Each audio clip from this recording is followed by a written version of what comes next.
Bonsoir à tous. Alors voilà, merci Francis pour cette introduction. C'est peut dire que nous sommes ravis de venir ici expliquer un peu notre travail, notre engagement. Moi je suis Achille Bourdon, cofondateur de l'Atelier Civil, et je suis accompagné par Lucie Joannard qui nous accompagne depuis l'origine du projet et est en charge de la recherche à l'atelier.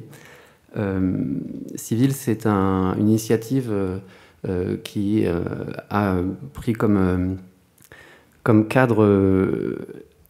une question, la ville productive, pour venir agiter et reconquérir une certaine capacité d'action des architectes sur la ville elle-même, celle qui avait tendance peut-être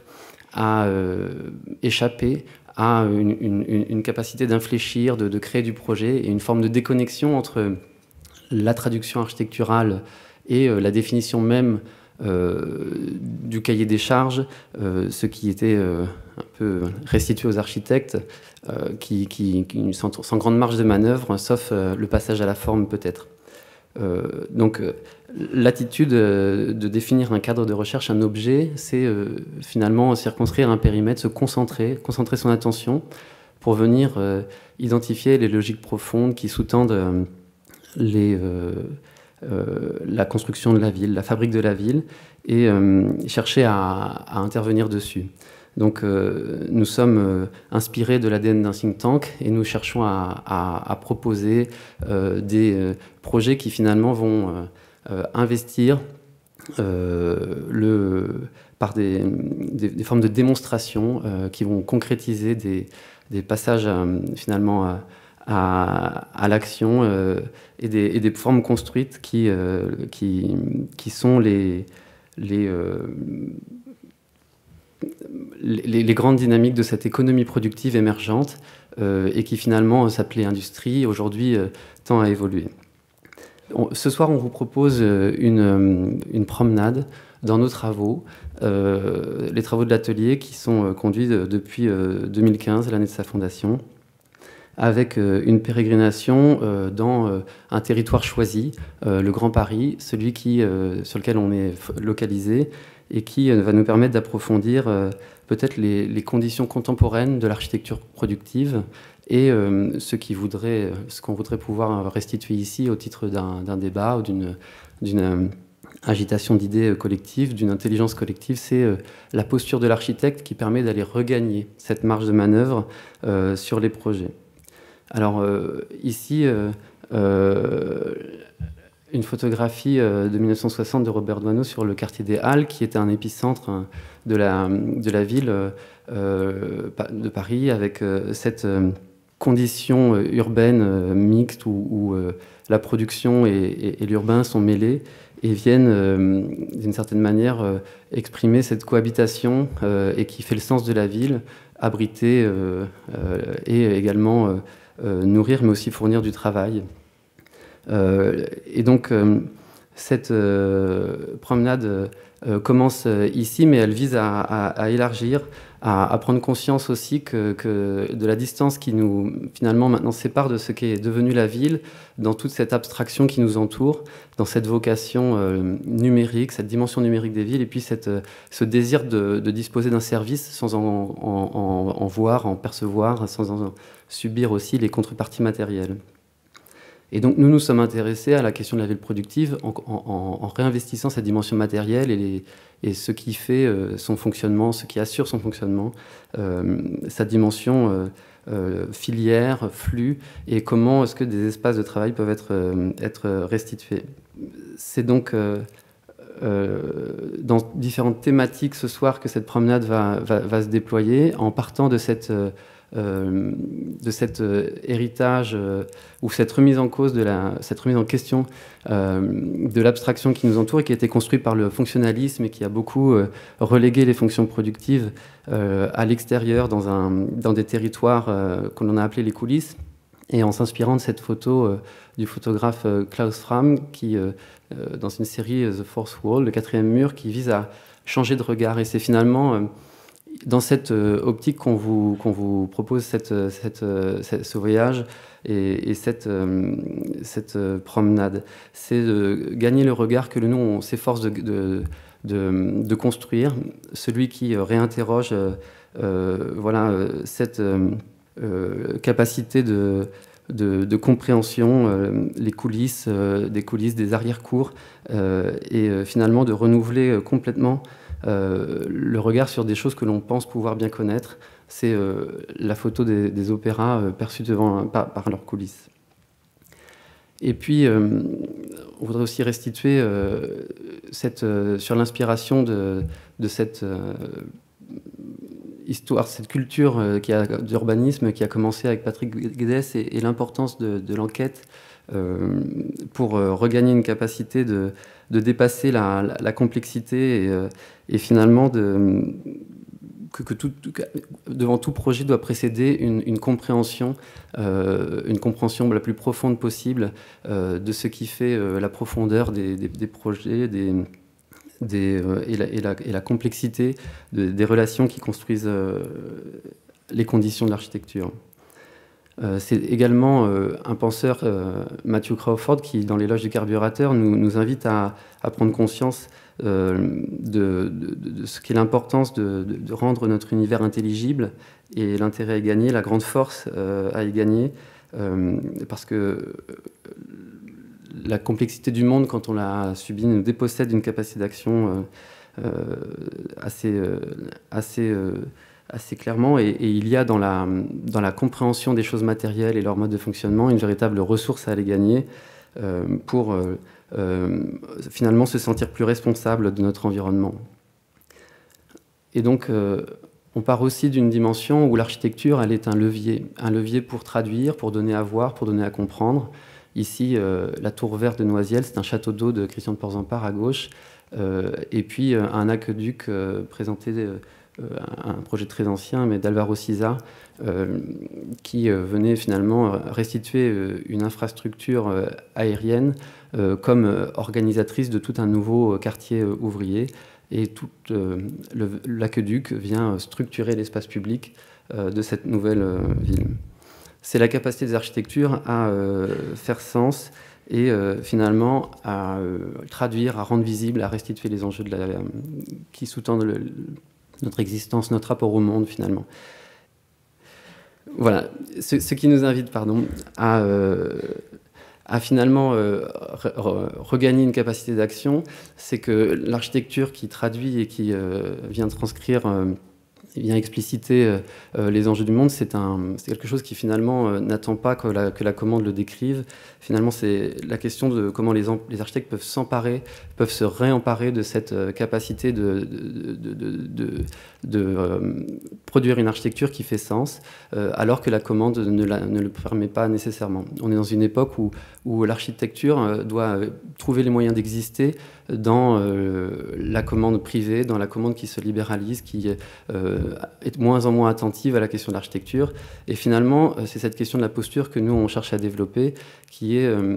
comment est-ce qu'à travers la focale de la ville productive, vous allez le voir par les illustrations qui vont être présentées ensuite, notre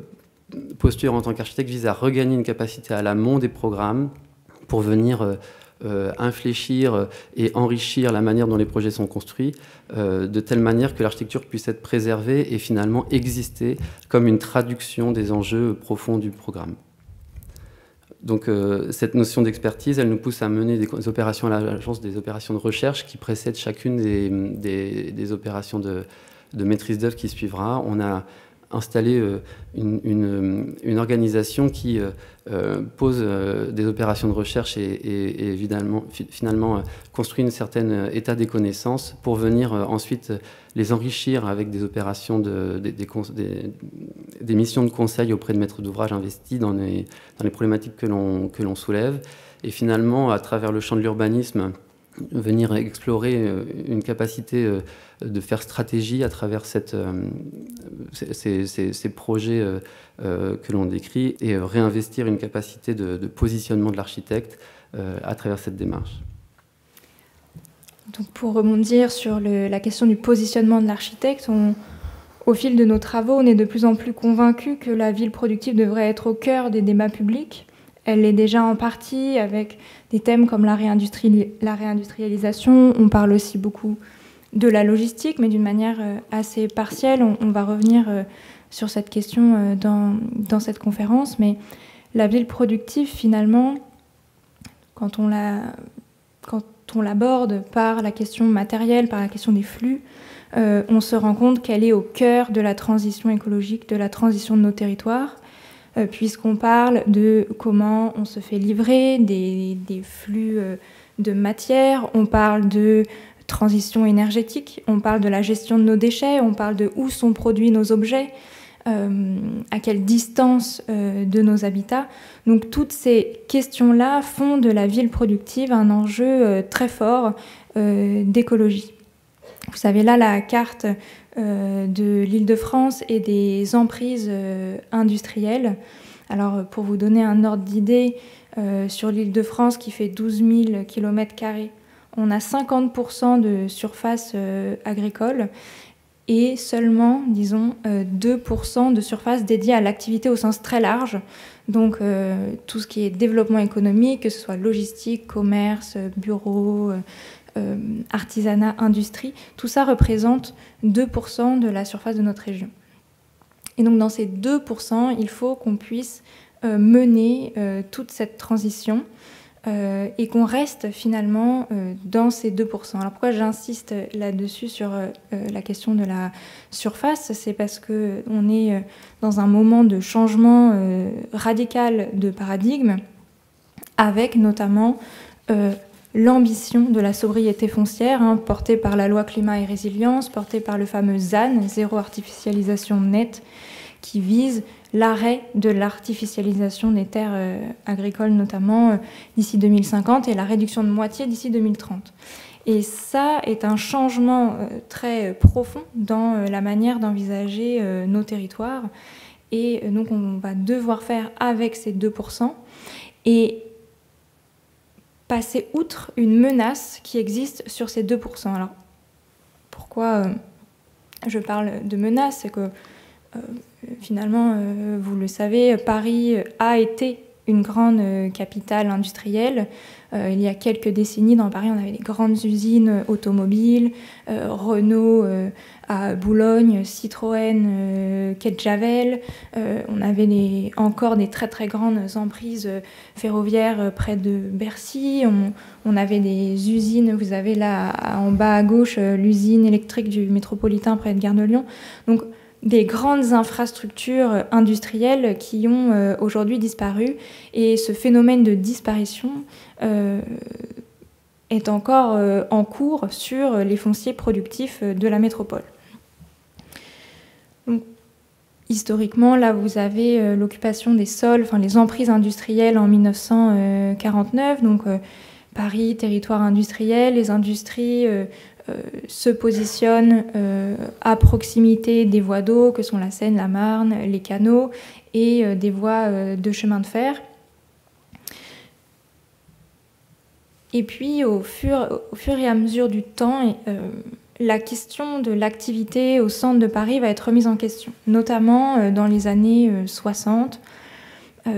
On va commencer à se dire que la ville est trop congestionnée et que avoir de l'activité en ville, c'est plutôt un problème. Et donc on va chercher à inciter les entreprises à quitter le centre de la métropole pour aller soit en banlieue, soit ailleurs en France. Donc on a les premières formes de ce qu'on appelle le phénomène de desserrement. Et c'est un phénomène qui va se poursuivre, qui va,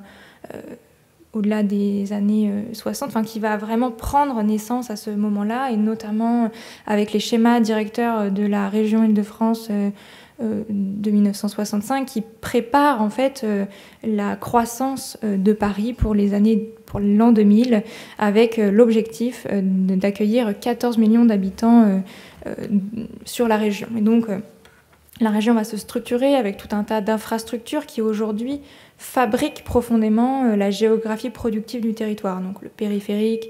l'A86 qui est là où on va trouver une grande majorité des fonciers productifs, et puis au-delà encore la francilienne.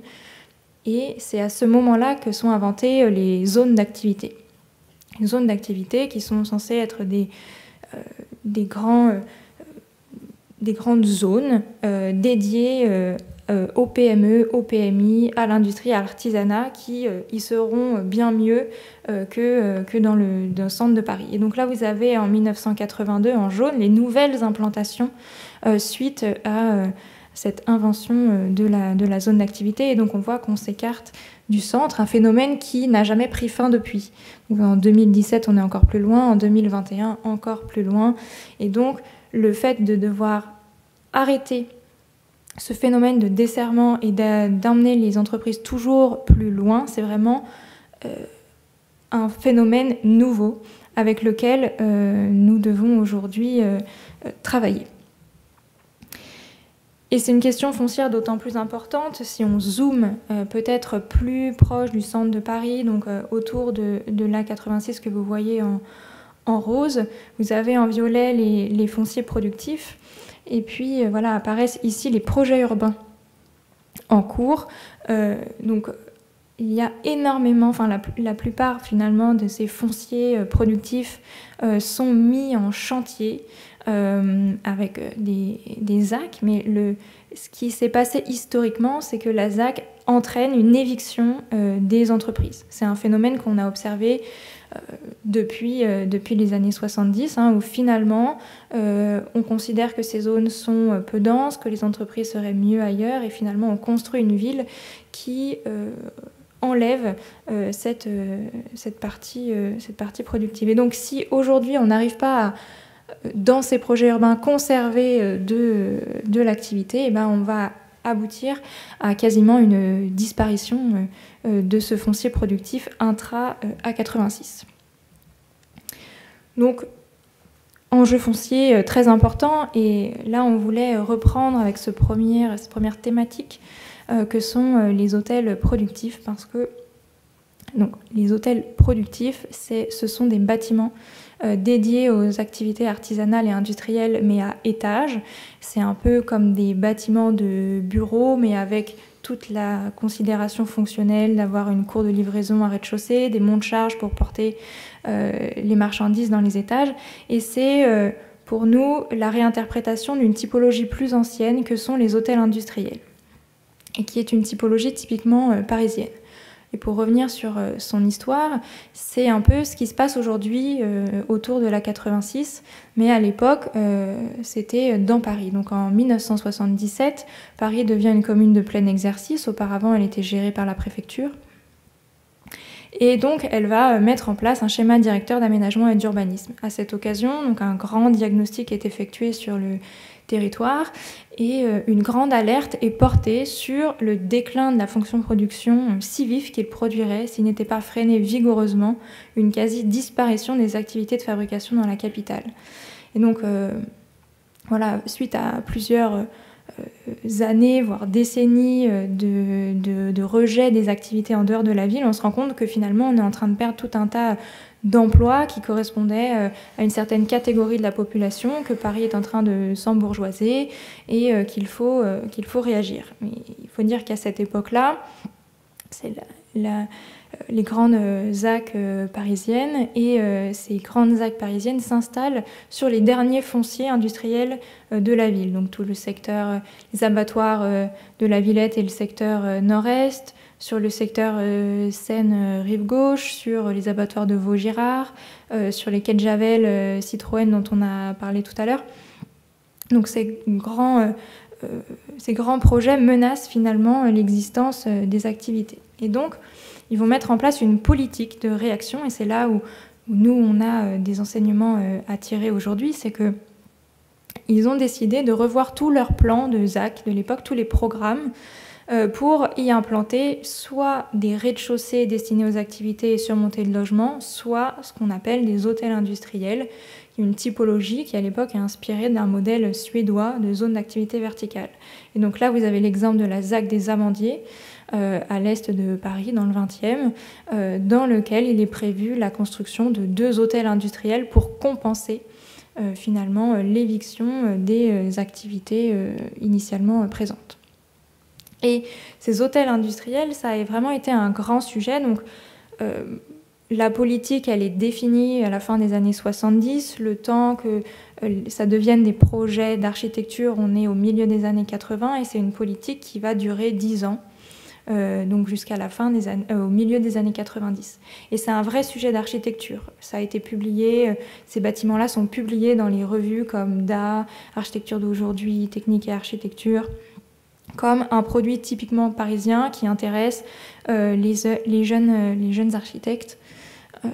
Et donc on a, nous, fait un inventaire de ces bâtiments des années 80 qui pour la plupart existent encore aujourd'hui et accueillent encore des activités productives. C'est ça qui est intéressant, c'est d'aller voir comment ils fonctionnent, quels sont les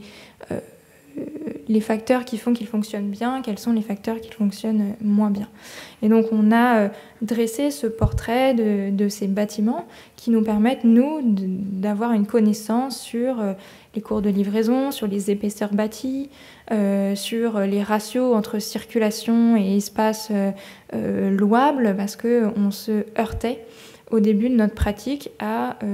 des acteurs, notamment de la promotion, qui nous opposaient l'idée que c'était impossible, que jamais les entreprises n'accepteraient, ou alors, si ils acceptaient de partir dans l'aventure, nous demandaient de tenir des ratios complètement intenables. Et donc, on s'est créé nous-mêmes notre banque de données et notre banque d'exemples à leur exposer. Et puis, on a travaillé un peu ces exemples sur la chronologie, sur leur histoire. Et puis on a aussi découvert que Montreuil, ville voisine, avait une politique similaire de construction de centres d'activité de pointe, à la différence que c'était plutôt pour résorber des friches industrielles, et donc il y a beaucoup plus de réhabilitation dans leur politique, mais c'est pareil, il y a une trentaine de bâtiments qui existent à Montreuil. Donc il y a quelques bâtiments emblématiques de cette politique. Vous connaissez peut-être l'hôtel industriel Berlier, construit par Dominique Perrault, qui aujourd'hui est au pied des Tours du Haut de Jean Nouvel, ou qui a été équerre d'argent à son époque. Et autre mention à l'équerre d'argent, Métropole 19, construit par Jean-Paul Viguier et Jean-François Jaudery,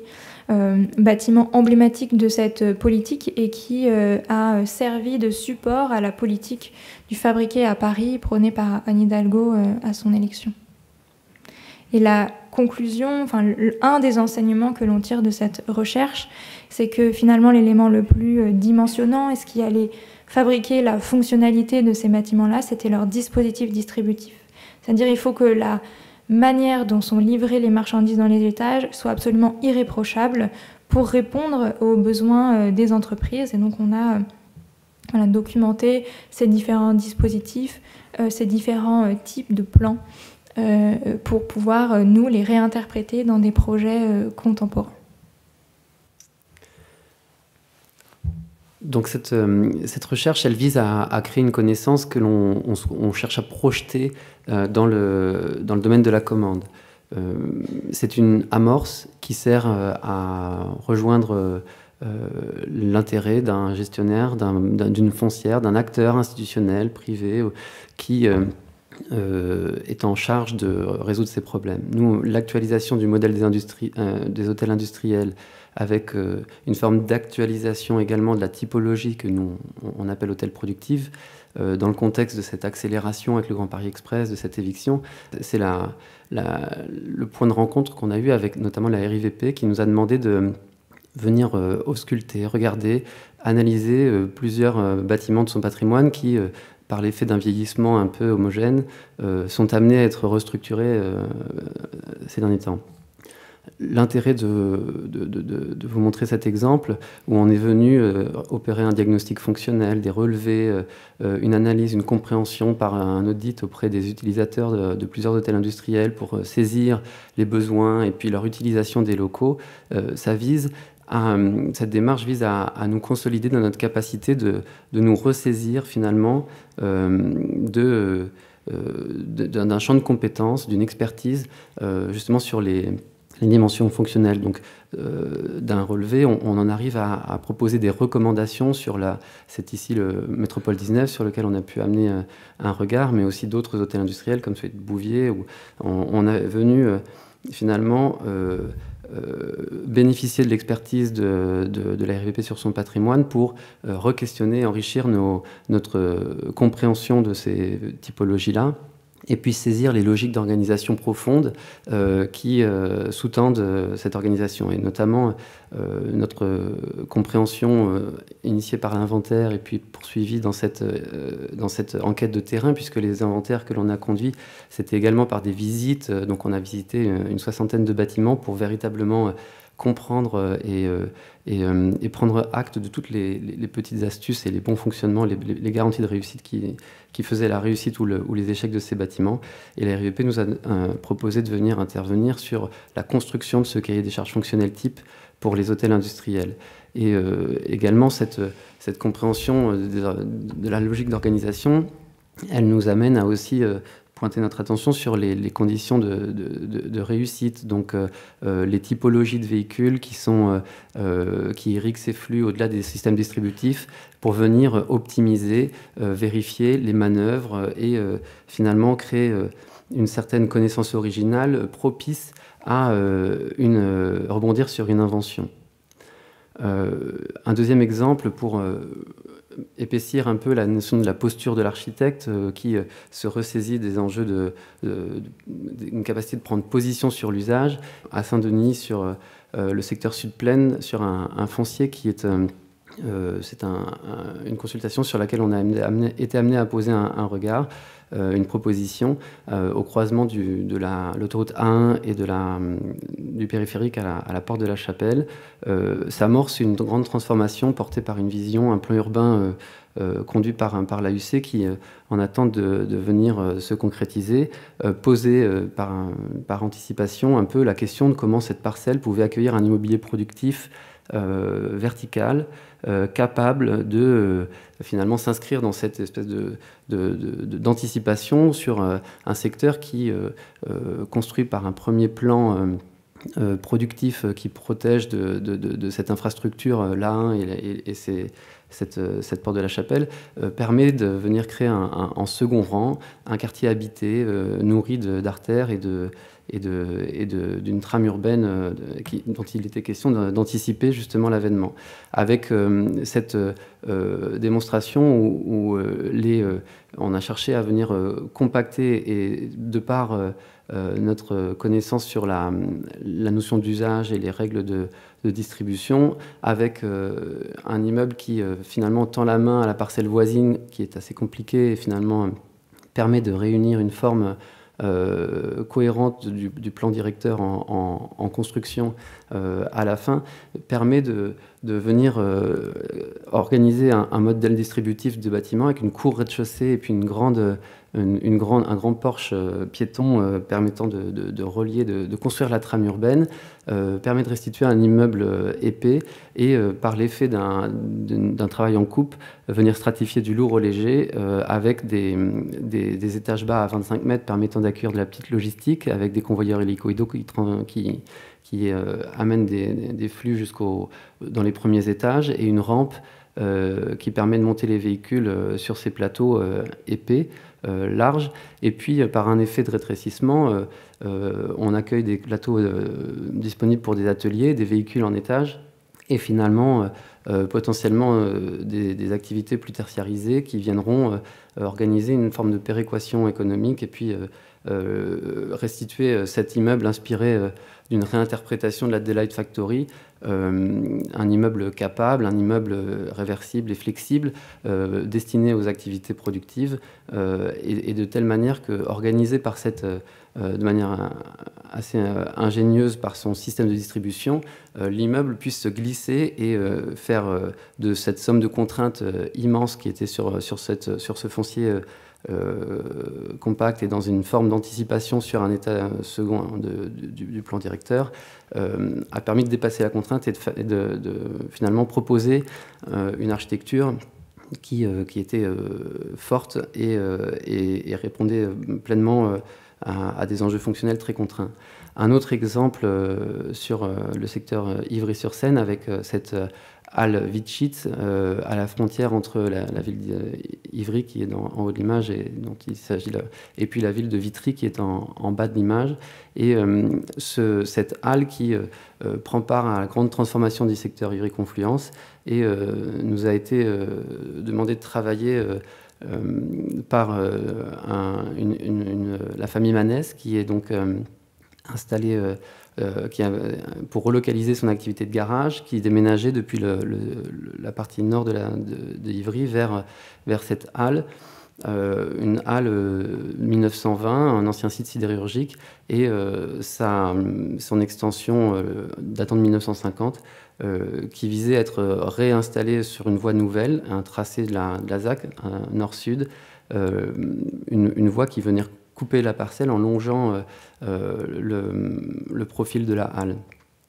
Et ce repositionnement d'un bâti 1920 avec une dimension patrimoniale complexe visait à restituer un hôtel industriel capable d'accueillir l'activité de garage, mais également être transformé en un hôtel pour de l'immobilier productif locatif, avec une réhabilitation de la halle et sa surélévation en partie sur l'immeuble 1950. Il s'agissait d'organiser c'est un chantier qui est en cours, vous voyez les images sont récentes, mais l'immeuble n'est pas terminé, le projet n'est pas accompli encore. Le premier plan, c'est cette voie nouvelle et on a pris le pli de venir finalement réinstaller le bâtiment productif dans une trame urbaine, en ouvrant la façade pan de fer qui longeait de manière latérale, qui longeait toute la halle, pour la flanquer d'un portique largement ouvert avec ces portes pliantes qui ont réouvert la halle adossée sur deux côtés en pignon, et pour la réadresser sur cette voie nouvelle qui sera amenée à être traversante, c'est une servitude publique, et la halle de prendre place dans cette nouvelle trame urbaine avec un large parvis travaillé avec les paysages des ateliers Tombolo et dans le cadre du plan directeur d'ACLA et UAPS. Et la reconfiguration, l'ouverture de cette façade latérale pour localiser les activités de garage dans la partie amont de la halle, et puis restituer cette grande halle flexible avec son large parvis. C'est une rénovation qui finalement visait à restituer une seconde vie à l'immeuble industriel, avec une mise à jour sur le plan environnemental, et puis cette large ouverture sur l'espace public avec une séquence qui, profitant de ce pignon sud de la halle crénelée en briques massives très monumentales, venir réouvrir et réadresser le bâtiment productif avec cette capacité de durer et de mettre l'activité productive au premier rang de l'espace public, inséré soigneusement avec l'explicitation, une forme de transparence littérale mais aussi une articulation, une gestion très, très précise des flux grâce à la cour véhicule intégrée dans le bâtiment qui prémunit les manœuvres dangereuses et incorpore les déchargements à l'intérieur du bâtiment. Et puis cette surélévation qui finalement vient prolonger l'écriture du bâtiment industriel en assurant cette cohérence des trames et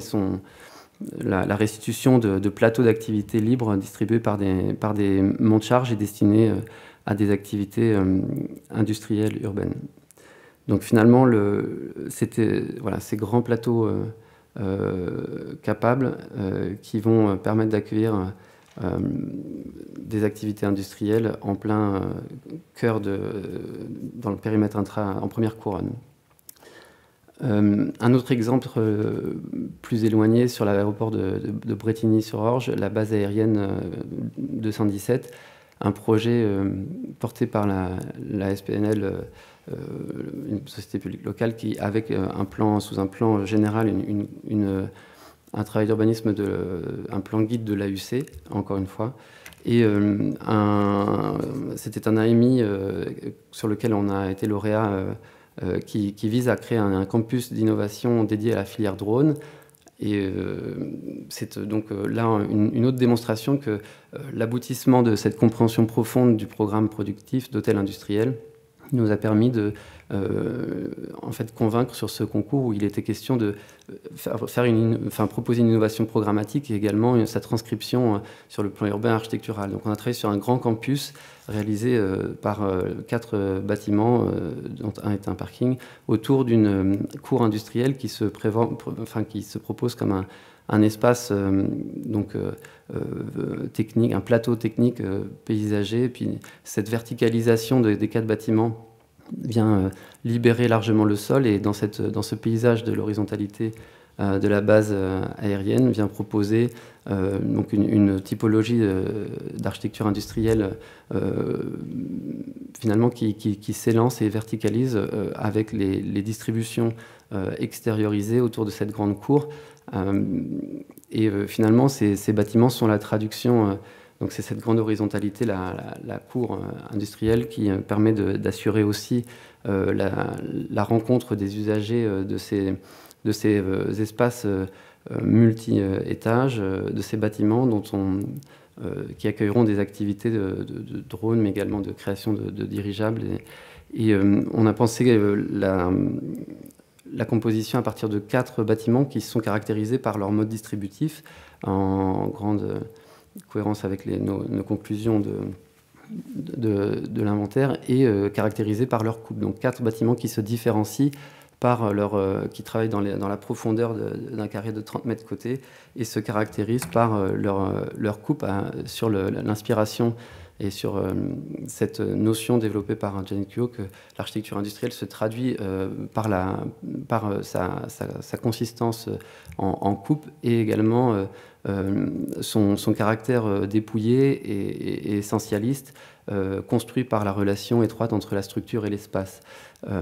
Et c'est donc dans cette dynamique qu'on a voulu caractériser chacun des bâtiments en déclinaison de ce thème du bâtiment épais qui restitue finalement des étages multiples d'ateliers, de hangars et de bureaux articulés au sein du bâtiment et dans une architecture qui est finalement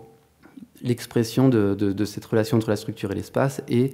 ses modes distributifs. Donc c'est un projet qui est en cours de développement à l'agence et qui démontre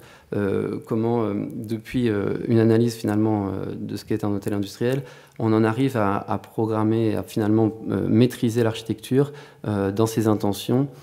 profondes. Et dans cette mission, nous sommes également projetés dans le rôle de programmiste, et donc nous assurons le recueil des besoins auprès des entreprises pour s'assurer de maîtriser l'architecture tout en répondant pleinement à la fonctionnalité qui est une condition essentielle évidemment de sa réussite. Donc si les hôtels productifs sont plutôt la version ponctuelle du développement économique, on a aussi la version surfacique que sont les zones d'activité. Donc un autre sujet qu'on voulait aborder ce soir, alors On en a évidemment beaucoup en Île-de-France, je l'ai déjà mentionné juste avant, avec cet enjeu très fort de figer cette géographie économique qui est parfois pertinente parce qu'elle est à proximité de grandes infrastructures, parfois moins parce qu'on est très mité, très loin des centres-villes, que faire ville avec ces zones d'activité, ça pose une grande, très grande même question. Et puis on a ce phénomène nouveau, donc cette politique nouvelle qui est aussi appuyée par le nouveau SDRIF, donc le nouveau schéma directeur de l'Île-de-France, qui vient sanctuariser 27 000 hectares de zones d'activité pour répondre aux besoins des entreprises. Parce que cette géographie, si elle est figée et imparfaite, c'est en tout cas l'avenir du développement économique d'Île-de-France, et c'est avec ça qu'on va devoir répondre aux besoins des entreprises. Il faut savoir que les zones d'activité,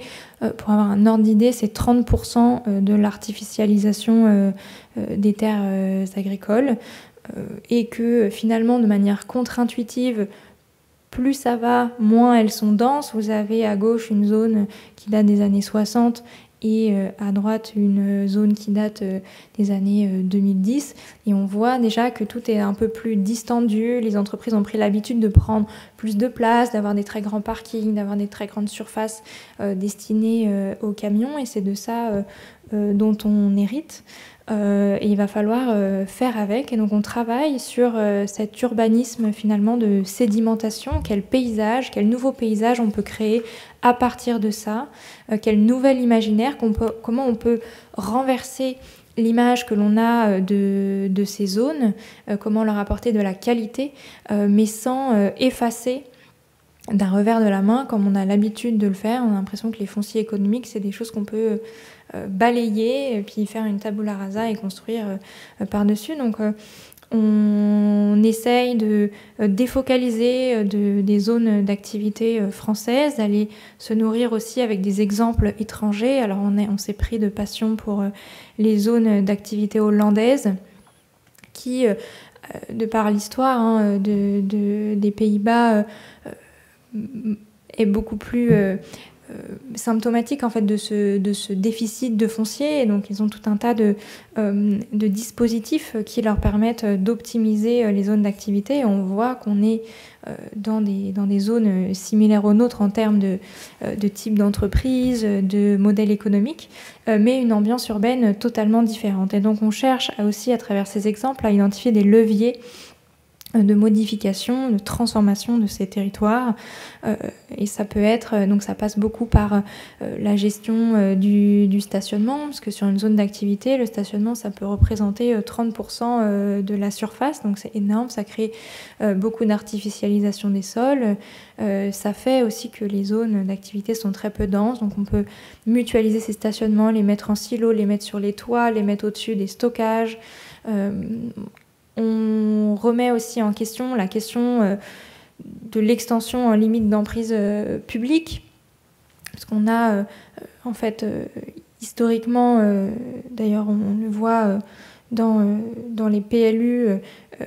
des règles qui nous imposent de nous mettre en retrait de toutes les limites de la parcelle, que ce soit la voirie ou les voisins, et finalement de construire assez bas. Et donc on construit une boîte au milieu de sa parcelle, et c'est un peu la seule chose que permet le PLU. Donc ça, c'est le premier levier qu'on pourrait activer, mais qui n'est pas du tout suffisant. Et donc on cherche à bouger les lignes. On répertorie sur les zones d'activité les différentes typologies. Donc la typologie qu'on connaît bien, celle du hangar, qu'on appelle la boîte à chaussures, parfois la boîte à savon, comment elle peut évoluer, comment on peut proposer à l'entreprise de s'étendre ou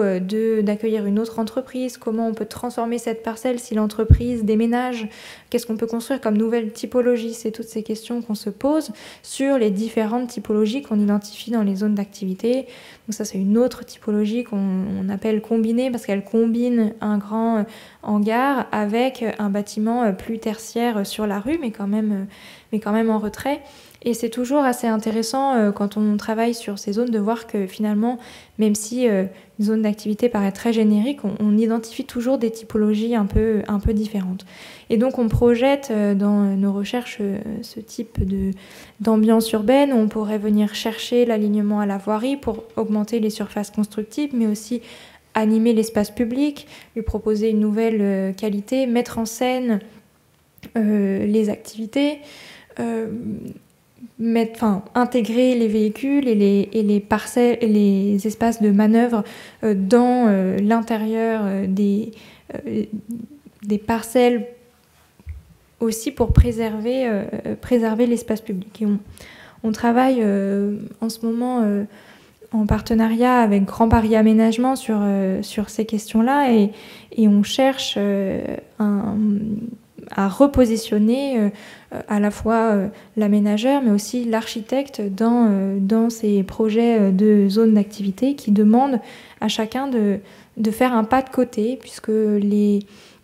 manières d'intervenir sur les zones d'activité demandent de nouveaux outils. Par exemple, la ZAC, c'est pas du tout opérant en l'état des choses sur les zones d'activité parce que ça nécessite d'avoir une maîtrise du foncier qu'on ne peut pas avoir en zone d'activité puisque ça voudrait dire évincer les entreprises, ça voudrait dire racheter. Les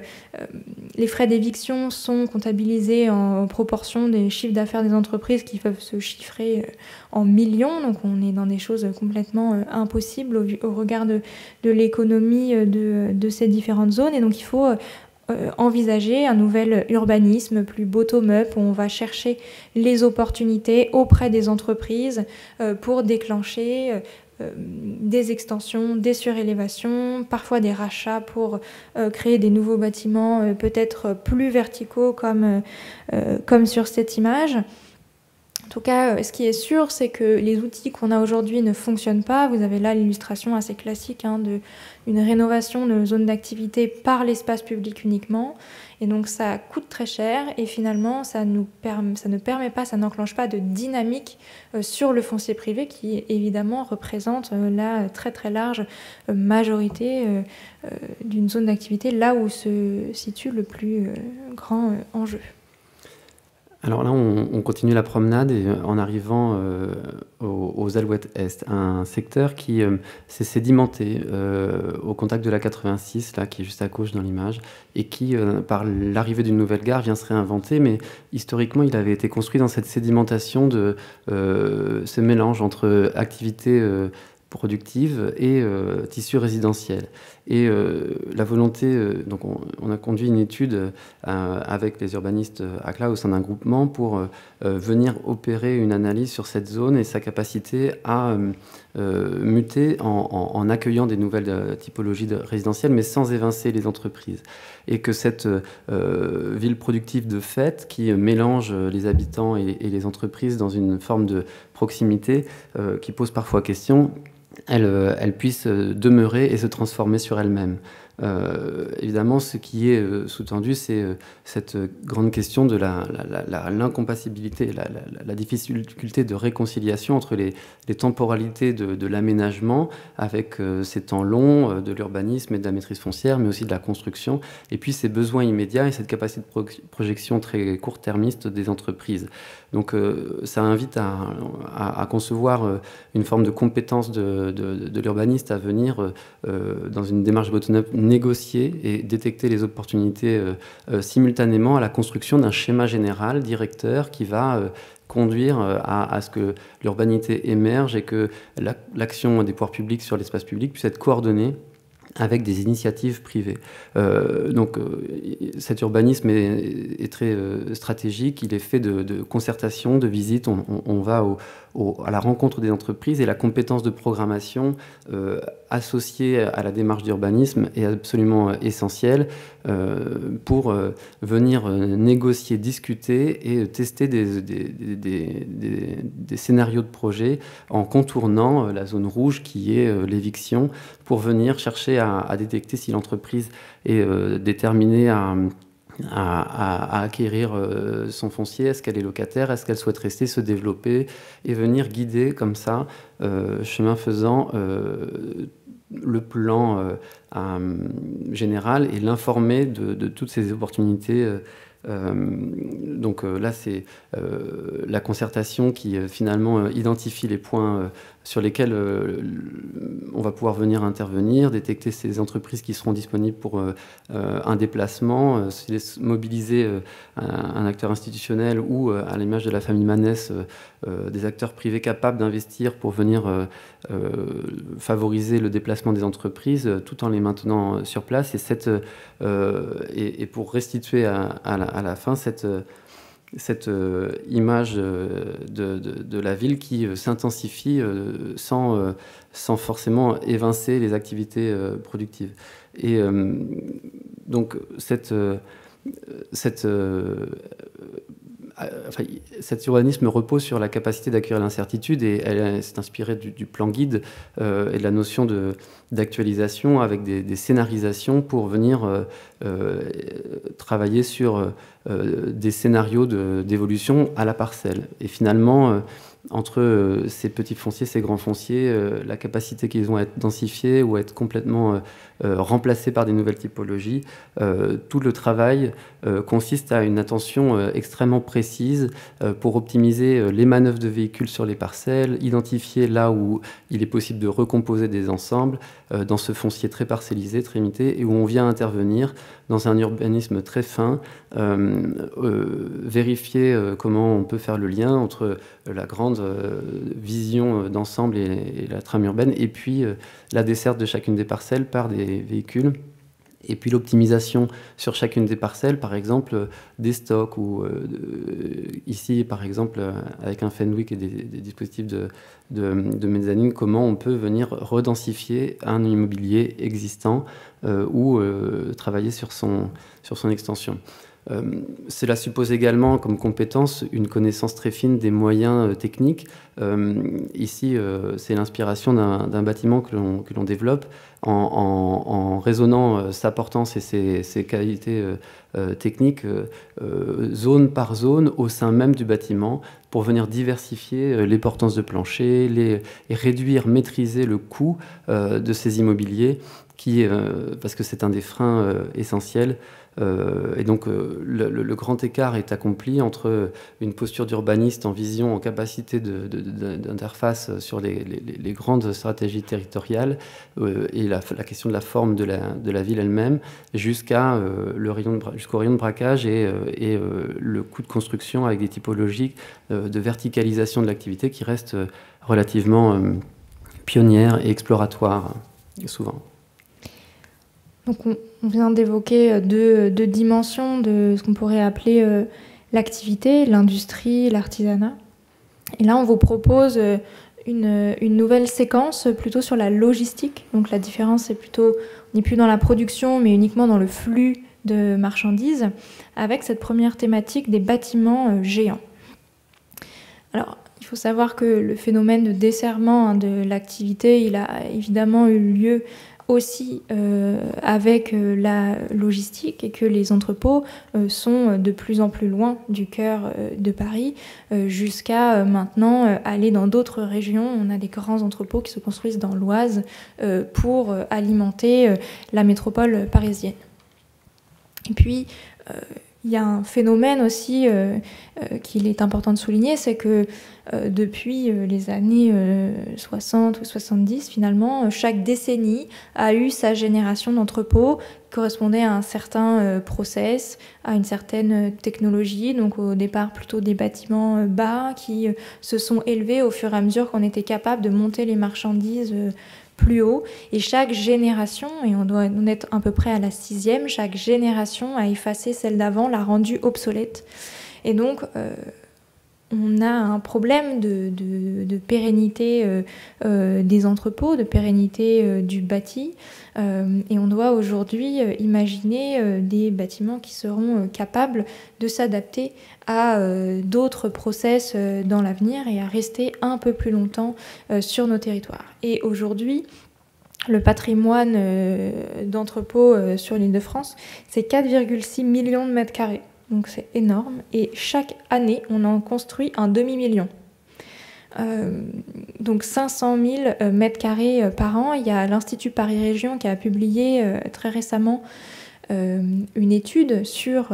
l'évolution de cette dynamique au regard des enjeux de sobriété foncière dont on a déjà parlé. Et donc, ils ont testé un peu 4 scénarios, comment pourrait évoluer cette dynamique de construction d'entrepôts, et est-ce que cette dynamique va respecter les ambitions que l'on s'est fixées d'arrêt d'artificialisation des sols. Donc, sur ces 4 scénarios, il y en a un qui est un scénario extensif qui part du principe que la demande ne fait que croître finalement, beaucoup aussi en lien avec le e-commerce, et que peut-être demain, il va falloir construire 1 million de mètres carrés par an. Il y a un scénario au fil de l'eau où on se dit peut-être que maintenant la demande va rester stable et qu'on va avoir besoin de 500 000 mètres carrés par an. Il y a un scénario intensif qui se dit finalement on va peut-être rester aux mêmes besoins, mais peut-être qu'on va pouvoir optimiser les implantations logistiques, donc verticaliser, peut-être automatiser, parce qu'en fait quand on automatise, on a moins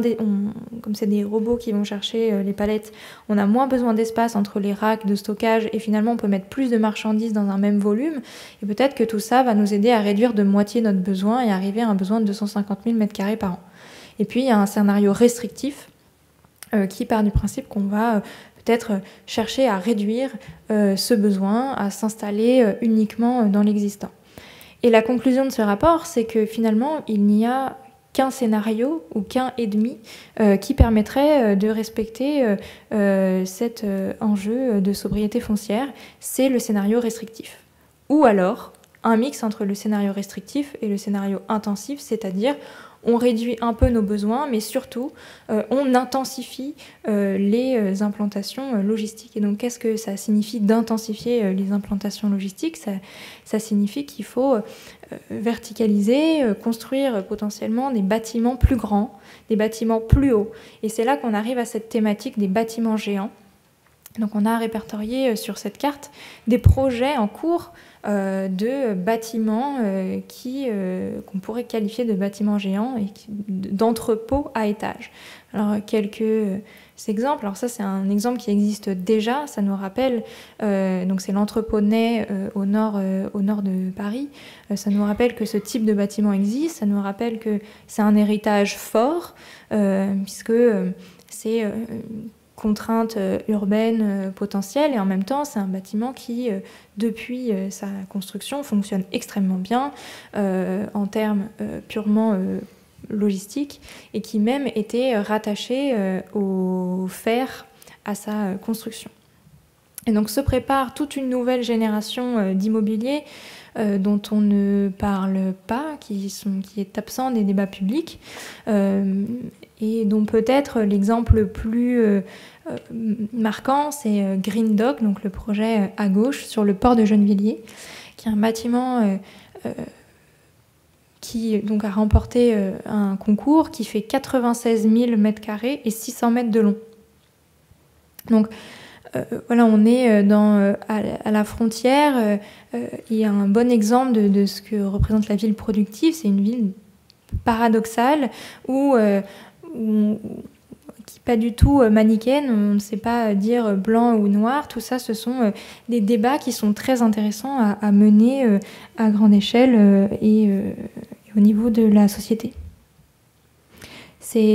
Quand on voit ce type de bâtiment, ça nous évoque des bâtiments, une génération de bâtiments qui est généralisée en Asie. Vous avez là un entrepôt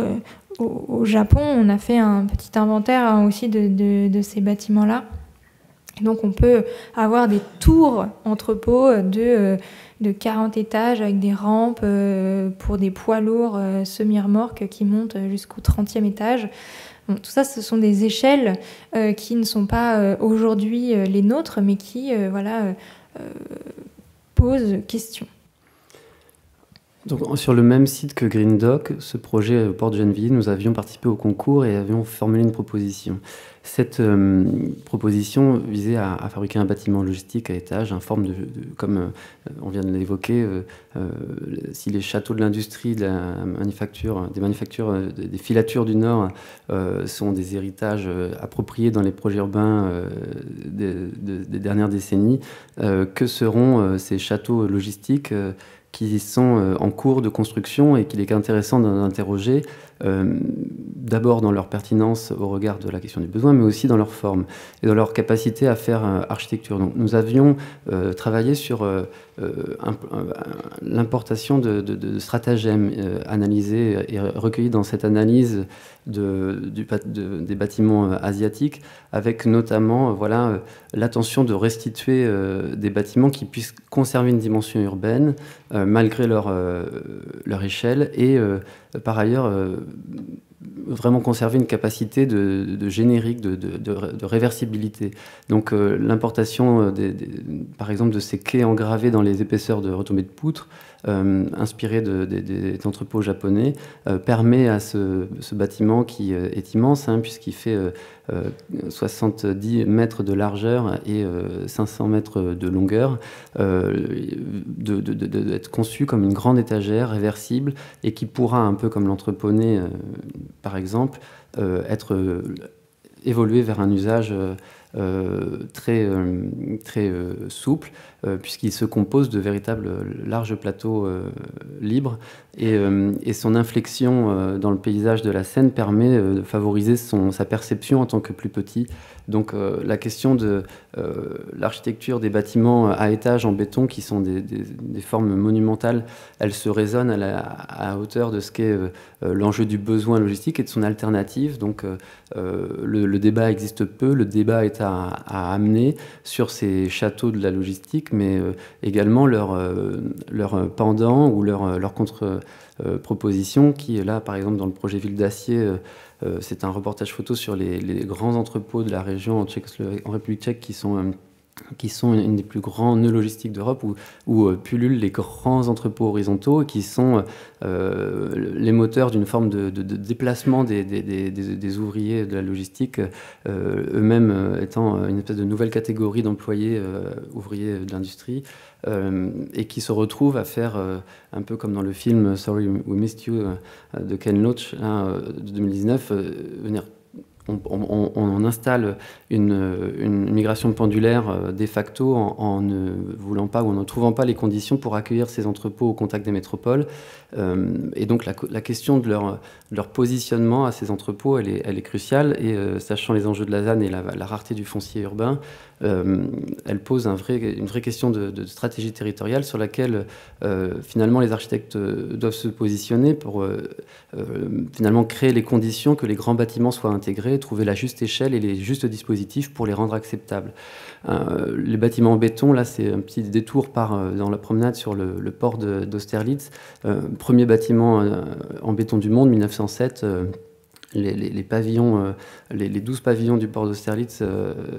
ont été réduits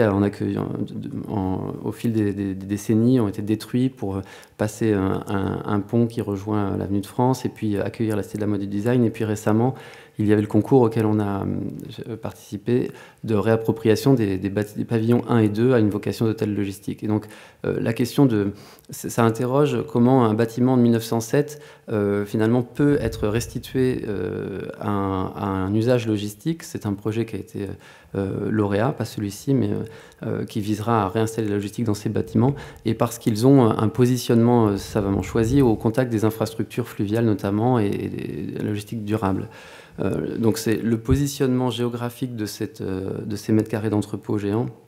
ou de ces mètres carrés d'entrepôt est vraiment un débat fort sur lequel la question de leur capacité à ces grands bâtiments à être installés au contact de la ville est un enjeu qui a une dimension architecturale et urbaine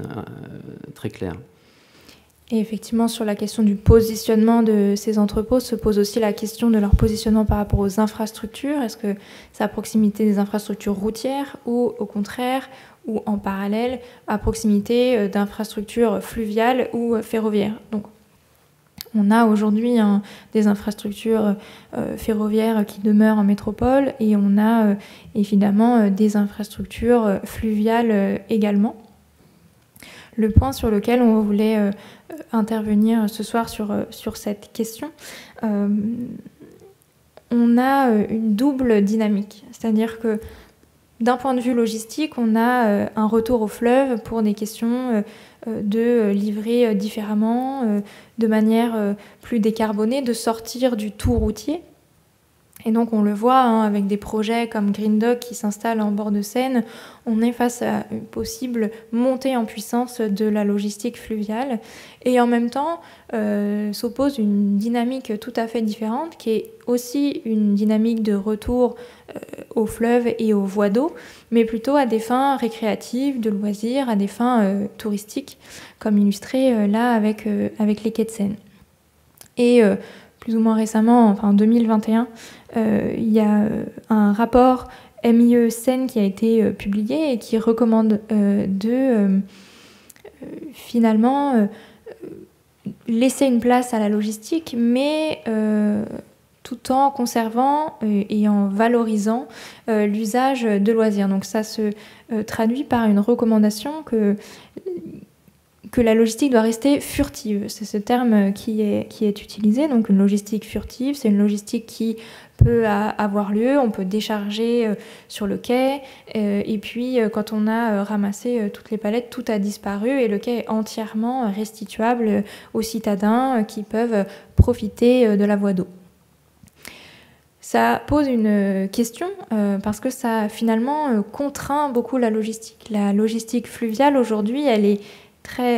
a une économie qui est très tendue et qui repose beaucoup sur ce qu'on appelle l'annulation des ruptures de charge. Quand vous passez d'un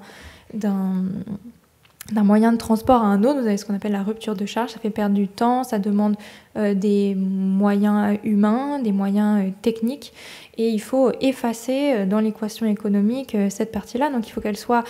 très efficace. Donc aujourd'hui, elle s'organise avec des process, des ponts roulants, des grues, des richttakers, enfin, tout un tas de moyens qui ne sont pas forcément furtifs. Et donc on se pose cette question, est-ce que c'est la bonne manière d'envisager la logistique? Est-ce que on pourrait imaginer à la place des infrastructures construites sur ce paysage de la Seine, mais qui combineraient de manière plus réfléchie, plus dessinée, probablement, à la fois l'ergonomie de la livraison, l'ergonomie de la logistique fluviale, et puis l'usage de loisirs, etc. Donc on a mené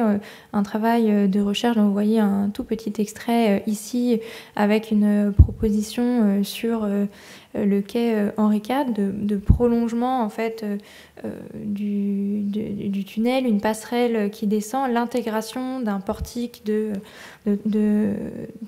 déchargement à cet endroit-là, avec un travail sur qu'est-ce que le paysage de la Seine aujourd'hui, quels éléments on y trouve déjà, quels éléments on peut récupérer, quels éléments aussi esthétiques pour construire ce potentiel maillage d'infrastructures et ménager la chèvre et le chou, entre guillemets, à la fois la logistique et à la fois le loisir, ce qui repose sur des dispositifs spatiaux et qui donc peuvent être architecturés. Pour illustrer d'une manière plus engagée ce propos, c'est aussi vous faire voyager cette promenade jusqu'au pont de Grenelle, devant la Maison de la Radio, où en 2017, nous avons été lauréats de Réinventer la Seine, et c'est un peu l'Arlésienne chez nous. Le projet se poursuit, et nous le présentons dans sa version 2017 pour les raisons qui illustrent véritablement une condition aussi contemporaine de ce qu'est l'immobilier industriel urbain. C'est un site qui a été historiquement dédié à d'abord le charbon, puis la distribution de carburant, construit donc devant la Maison de la Radio, vraiment sur la berge entre l'avenue Kennedy et les voies sur berge, Georges Pompidou, est conçu comme l'expression des années 70 flamboyantes et les voies sur berge, l'autoroute urbaine. C'est un cycle, évidemment, qui est remis en question. Les voies sur berge sont envisagées comme un nouveau terrain d'investigation pour justement les Parisiens en recul de la voiture. Et la station, le projet qu'on a proposé en 2017 avec les architectes Ardel et Le Bihan visait à travailler sur un hybride, une agrégation de 3 briques programmatiques, un pôle d'enseignement et puis une station multi-énergie et la logistique fluviale. Et l'intérêt de cette démonstration, c'est véritablement que ça illustre que pour se rendre acceptable et regagner des positions en ville, finalement, les acteurs, les énergéticiens français qui étaient là présents dans l'équipe et un acteur de la logistique, en l'occurrence Sogaris, étaient prêts à venir affronter toute la complexité pour valoriser ce site qui, évidemment, est dans une localisation remarquable dans un ouest parisien sous-doté en outils logistiques et en foncier disponible pour des activités industrielles, et donc était prêt à véritablement dépasser et s'inscrire dans le cadre patrimonial, dans une organisation très complexe qui était équilibrée par la capacité économique de l'école, la capacité d'acquérir le terrain par la foncière de logistique, et puis finalement la station-service trouvant sa place dans cette organisation, et l'ensemble reposant sur là où on voudrait mettre le doigt, sur ce dispositif qui est l'équivalent de cette recherche proposée finalement dans le centre de Paris, au débouché du tunnel Henri IV. C'est que par l'installation d'un puits-tunnel, on venait proposer dans le projet le déchargement des péniches sur le quai, mais dans une fosse glissante jusqu'à l'intérieur du parking rénové. Et donc c'est la création d'une berge comme creusée, inspirée de cette métaphore du socle de l'île Saint-Louis qui était construit par ces grandes assises de pierre pour ces immeubles, et cette berge napoléonienne transformée en une architecture industrielle parfaitement intégrée. Donc c'est cette vocation nouvelle et cette condition nouvelle où la mutualisation, le partage d'usage des espaces devient la condition contemporaine, où l'architecte a une vocation à organiser cette proximité et cette grande articulation très précise entre les programmes, sans promiscuité, sans conflit, et dans une maîtrise de ce qu'est le flux, de ce qu'est le risque et la dérogation ou le cadre réglementaire d'une manière très précise. Et pour finir cette séquence logistique, un dernier thème qu'on voulait aborder, ce sont les espaces urbains de distribution. Pour éclaircir un peu ce terme, en fait, le système logistique est fait en différents cercles. Plus on s'approche finalement du centre de la métropole, plus les entrepôts sont petits, et se développe aujourd'hui toute une génération également de petits entrepôts au cœur des villes pour effectuer ce qu'on appelle le dernier kilomètre. Le dernier kilomètre en fait de la livraison, c'est celui qui est le plus polluant. Et donc le but, c'est d'effectuer ce trajet avec des véhicules électriques, des véhicules décarbonés, voire à vélo, à triporteur, pour éviter que ce soit le gros camion qui circule dans des espaces publics qui ne sont pas adaptés, ou encore que partent de très loin une multitude de camionnettes qui viendraient engorger les infrastructures. Et se pose une question assez monumentale. À partir de 2015, on a vu l'avènement du e-commerce, son développement extrêmement rapide, et les pouvoirs publics ont été pris de court par en fait cette dynamique. Ils se sont structurés. Il y a le grand acteur qui est la Sogaris qui a été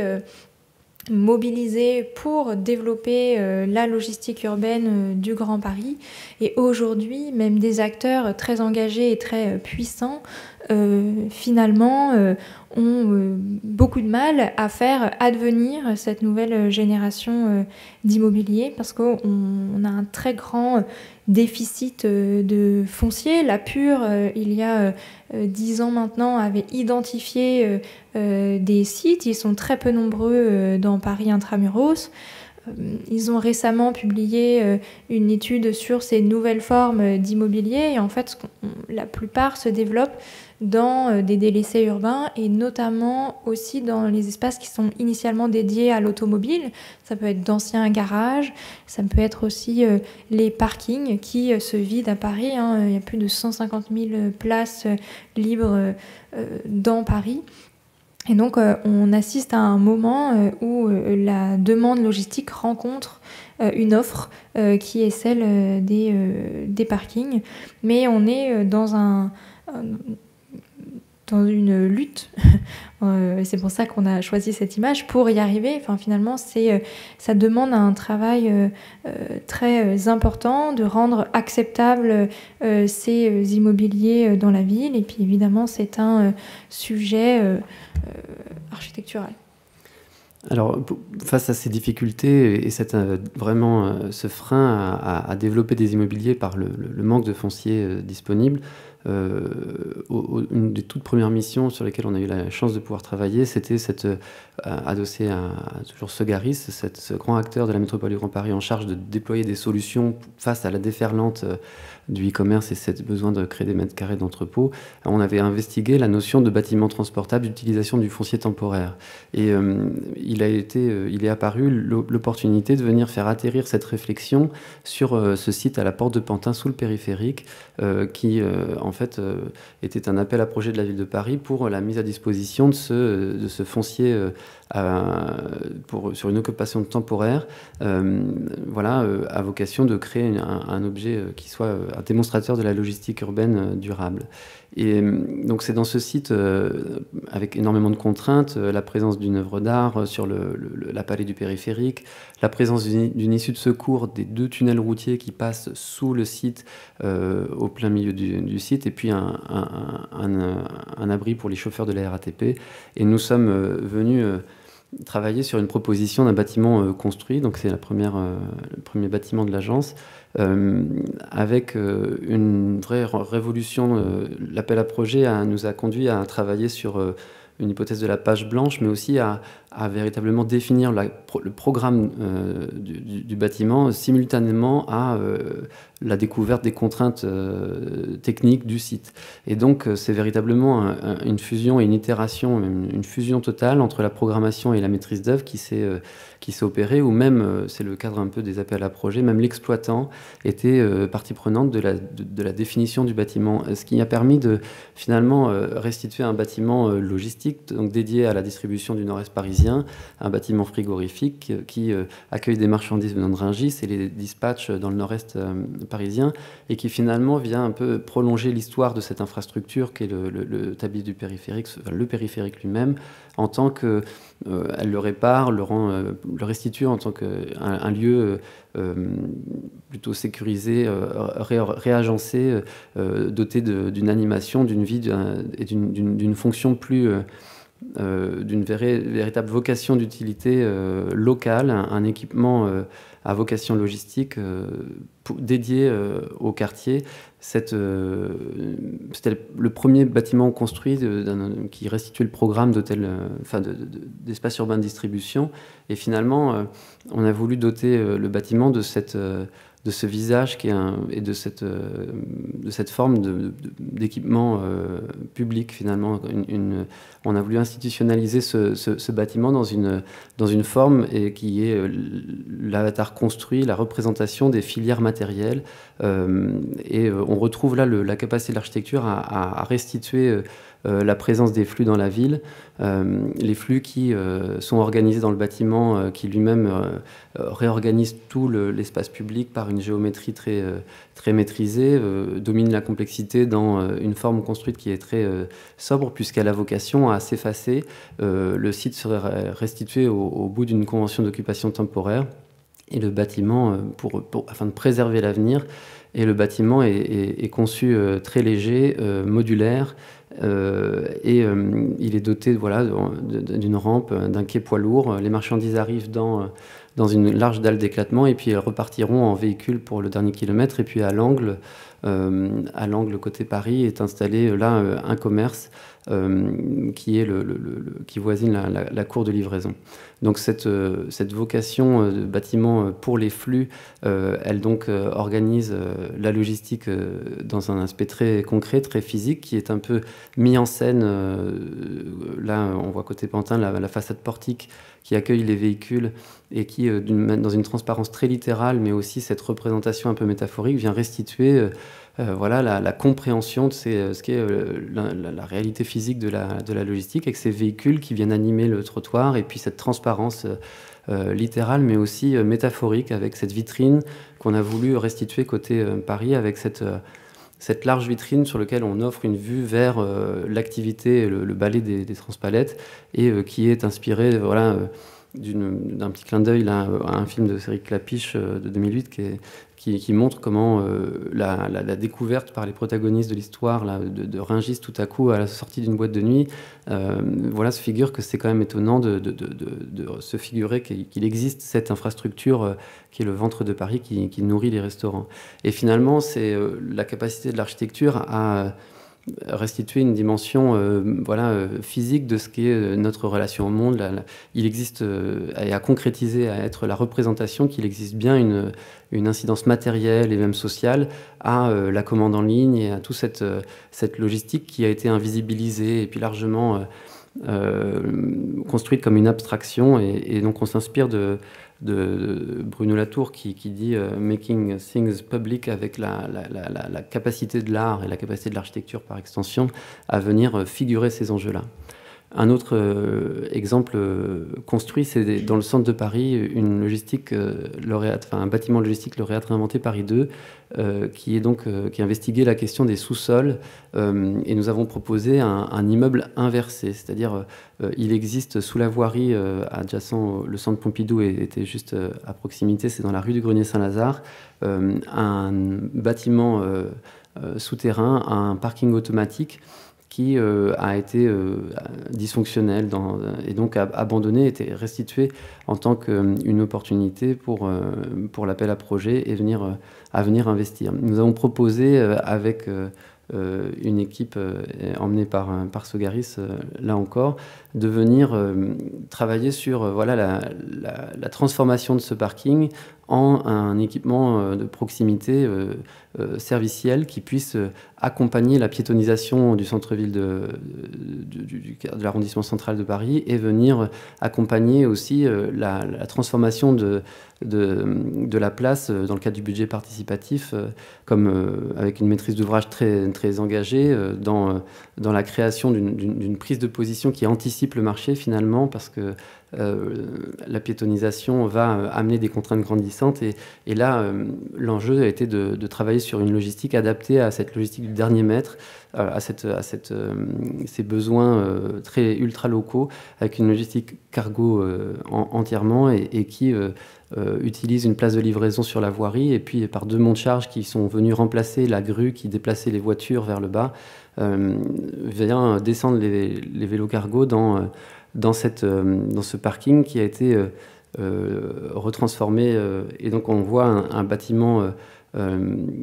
qui remplace l'édicule et qui donne accès à deux monts de charge sur la voirie et va permettre de donner à voir et rendre visible ce commun urbain, ce grenier partagé, qui en fait est composé de 6 niveaux de sous-sol passés sous la voirie, glissés sous la voirie, très insérés avec l'espace public. Et cette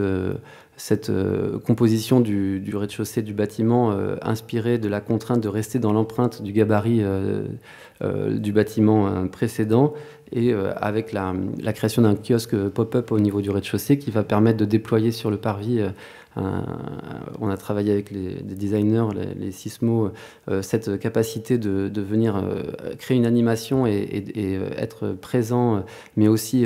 pour les riverains, avec un accueil au premier sous-sol dans un ERP, et puis cette grande étagère qui signifie la descente par un escalier dans cet équipement public public qui est l'immeuble inversé, donc le rez-de-chaussée au premier sous-sol. Et donc on voit la grande étagère qui évoque le stock et qui invite les clients à descendre dans ce premier sous-sol, et puis poinçonné dans le sol un grand bulbe de béton sur lequel on est venu reboucher la grande trémie centrale qui servait à transiter les véhicules, pour restituer un rez-de-chaussée souterrain où, au débouché de l'escalier, on arrive dans une espèce de hall, une place où va venir se croiser les triporteurs qui se garent dans la zone en haut à gauche, et puis les marchandises qui vont être remisées, et puis sur la partie basse du plan qu'on aperçoit, une salle dédiée à un usage de type événement qui pourra être approprié par les habitants du quartier, servir de refuge climatique éventuellement, et puis être loué pour des événements. Donc cet espace va être une zone de rencontre entre les marchandises qui sont organisées derrière cette façade qu'on a voulu architecturer, et puis construire comme une relation construite, une relation qui installe la proximité entre le stock et puis une zone où le piéton va pouvoir venir circuler, et puis ces grandes alvéoles souterraines qui viennent servir d'espace de stockage, de remisage, pour qu'ensuite les marchandises soient transitées en vélo-cargo. Et c'est finalement une prouesse d'avoir construit un peu ce bâtiment comme une maquette dans une bouteille, mais également c'est la question de réinvestir tout cet urbanisme souterrain. On avait mené une mission de diagnostic pour Indigo avec 30 ou 40 parkings expertisés dans leur capacité de devenir des espaces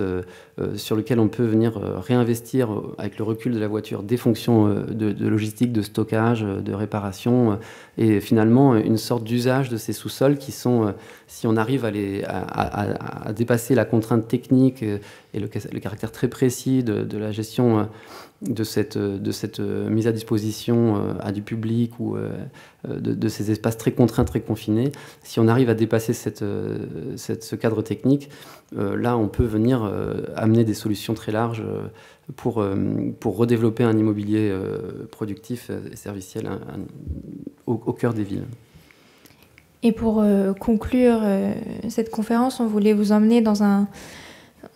une thématique plus étonnante peut-être quand on parle de vie productive, mais qui est celle du logement, et notamment de la question de la cuisine et du rangement. Finalement, quand on y réfléchit un peu et qu'on regarde le monde comme nous avec un prisme très particulier qui est celui des flux, on se rend compte que le logement, c'est le plus petit dénominateur commun, c'est le bout de la chaîne, le bout de ces filières matérielles. C'est le travail d'un photographe qui a demandé à des familles de différents pays de vider leurs maisons. Et on se rend compte à quel point, finalement, ce serait peut-être un peu excessif de dire que des maisons sont des mini-entrepôts, mais en tout cas, on a une dimension de stockage dans nos logements, comme on a une dimension de stockage aussi dans nos cuisines. Là, c'est des photos de Paris Match qui a, en 1952, 99 et 2019, ont pris en photo la consommation annuelle d'une famille, la consommation alimentaire, et on se rend compte que la cuisine, c'est un lieu de flux, c'est un lieu de transformation, et que finalement, ça rejoint des thématiques qu'on a évoqué par ailleurs. D'autant plus que ces espaces sont, comme les autres lieux productifs, parfois menacés un peu de disparition. Alors ça paraît un peu plus étonnant, mais les espaces de stockage, les celliers, les caves, les arrière-cuisines, en fait, sont des espaces qui ont disparu,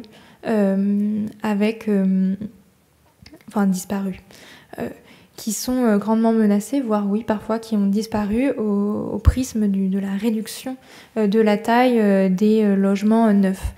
Et donc ça peut paraître étonnant, mais la cuisine, c'est un peu son histoire. La cuisine, c'est une histoire de disparition. Catherine Clarisse, dans son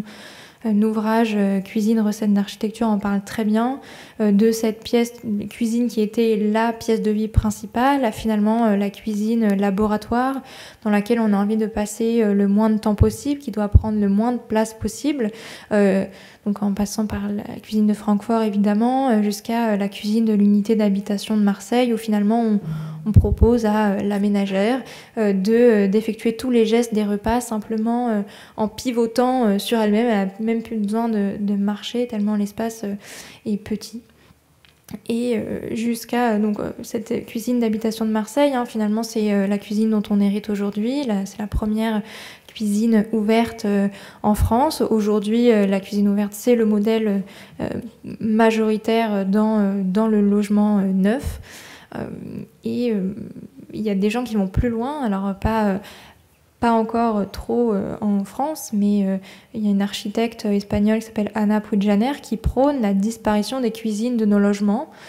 comme une opportunité formidable de création d'emplois dans des cantines, dans des restaurants collectifs, et puis comme un levier de libération de la femme des tâches ménagères.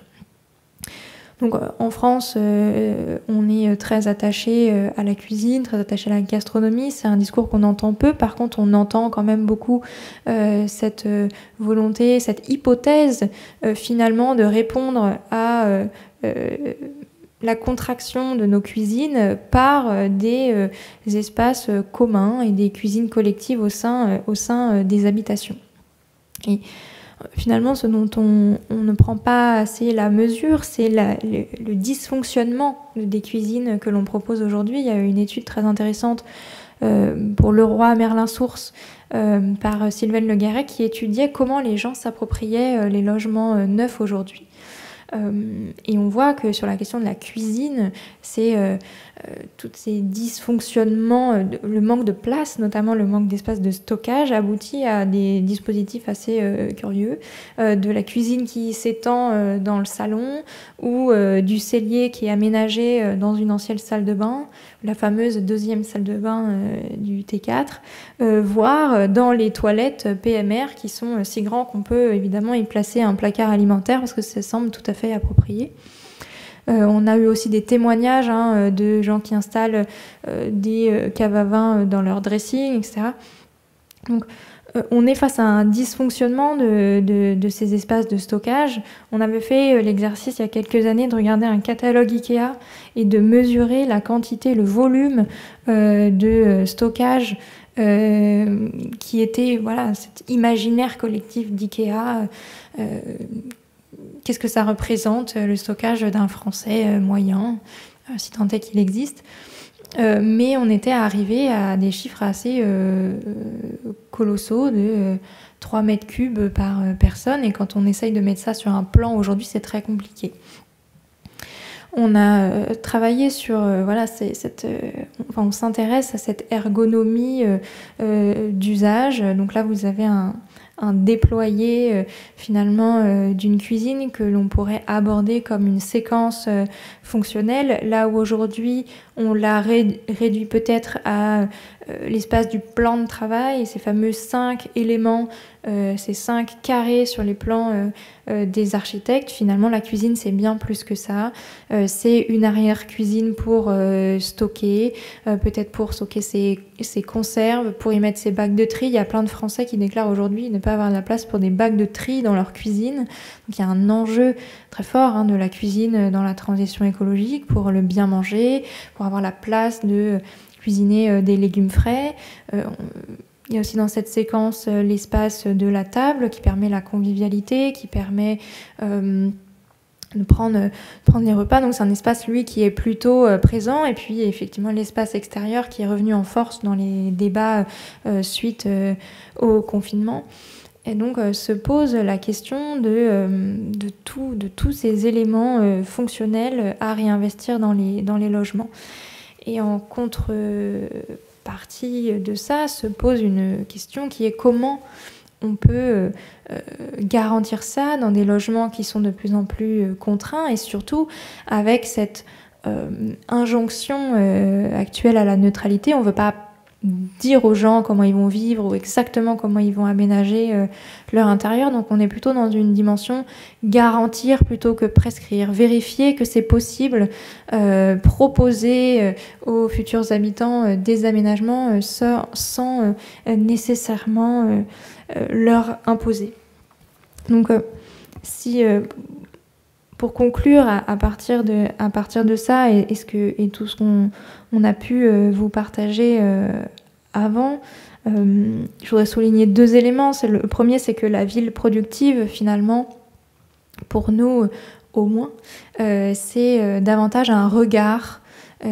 C'est presque une méthodologie qui est celle de l'enquête, de comprendre le monde dans lequel on intervient, les contextes pour mieux effectivement s'approprier les différentes dimensions. Mais en aucun cas, j'espère que c'est ce avec quoi vous repartirez, la ville productive n'est pas une forme de ville qu'on espère voir advenir, et encore moins un morceau de territoire spécifique qui serait la zone d'activité réinventée. Et puis pour compléter ce propos, la ville productive, cette thématique de la ville productive, ce prisme, il nous amène à nuancer beaucoup notre rapport à la modernité, qui est décrié, ou en tout cas sur lequel aujourd'hui on pose un regard parfois dur. Le fait est qu'on va devoir faire avec l'héritage de la modernité qui est très fort. On hérite d'un territoire zoné, on hérite d'infrastructures qui ont mis en avant les infrastructures routières avant toutes les autres. Mais il va falloir faire avec, et puis ça remet au cœur finalement de nos réflexions la question fonctionnelle, là où le fonctionnalisme et le déterminisme finalement de la fonction sur la forme est accusé de rendre les bâtiments obsolètes, là où aujourd'hui on développe de plus en plus de réflexions sur la pérennité des bâtiments, sur la réversibilité. Le prisme qu'on adopte nous fait dire que la vision qu'on a aujourd'hui de cette question-là est évidemment très pertinente et très intéressante, mais elle omet beaucoup de dimensions, de types de programmation, et que finalement on peut élargir un petit peu et retrouver aussi la dimension essentielle de l'usage, tout en ayant évidemment en tête les leçons de l'histoire sur les limites de la surdétermination et du fonctionnalisme. Et donc, finalement, c'est au terme de cette balade, on comprend, de cette promenade, on comprend le déplacement également nécessaire de l'architecte pour venir réinvestir cette question de faire advenir une architecture dans cette complexité et à travers la compréhension précise des besoins.